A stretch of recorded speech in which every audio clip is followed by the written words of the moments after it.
அனைவருக்கும் வணக்கம். இந்த தொகுப்பில் நாம் காணவிருப்பது திருநெல்வேலி மாவட்டத்தில் உவரியில் அமைந்துள்ள ஸ்ரீயம்புநாதர் ஆலயத்தை பற்றியதுதான். இந்த கோவிலின் தலவரலாறாக கூறப்படுவது, அருகில் உள்ள கூட்டப்பனையிலிருந்து ஒருவர் பால் விற்க தினமும் உவரி வழியாக செல்லும் பொழுது, தற்போது சுவாமி இருக்கும் இடத்தருகே வரும்போதெல்லாம் கால் இடறி விழுந்து கொண்டே இருந்தாராம்.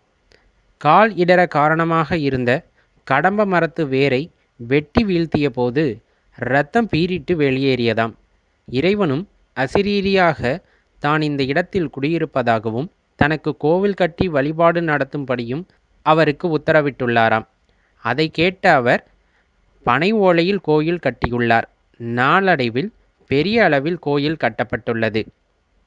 சுவாமியை வழிபட்டால் கூன், குஷ்டம் ஆகிய நோய்கள் குணமாவதால் இத்தலம் மிகவும் பிரபலமாக உள்ளது.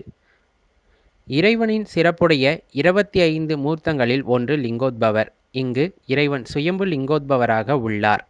சூரியன் தன் பொற்கரங்களால் இறைவனை இத்தலத்தில் ஆராதிப்பதே தனி அழகு என்று சொல்லலாம். மார்கழி மாதம் 30 நாளும் சுயம்பு லிங்கத்தின் மேல் சூரிய ஒளி படும். வேறு சில ஆலயங்களில் இதுபோல் சூரிய ஒளி லிங்கத்தின் மேல் விழுவதுண்டு என்றாலும் அங்கெல்லாம் 1 நாள் 2 நாள் மட்டுமே விழும். மாதத்தின் 30 நாளும் முழுமையாக சிவலிங்கத்தின் மீது சூரிய ஒளிப்படுவது உலகிலேயே இங்கு மட்டும்தான் என்று கூறப்படுகிறது. கடல் ஓரத்தில் 4 ஊற்றுகள் உள்ளன. இவை அனைத்தும் நல்ல தண்ணீர் ஊற்றுகளாகும். சுவாமியின் அபிஷேக தண்ணீர் இது என்பது மற்றொரு அதிசயம். மனமுருக வழிபட்டால் வயிற்றுவலி மற்றும் மனநிலை பாதிக்கப்பட்டவர்களின் நோய் குணமாகிறது. இந்த கடற்கரை கோயிலுக்கு ஒருமுறை சென்றவர்கள் மிகுந்த மன நிம்மதியோடு திரும்பி வருவார்கள்.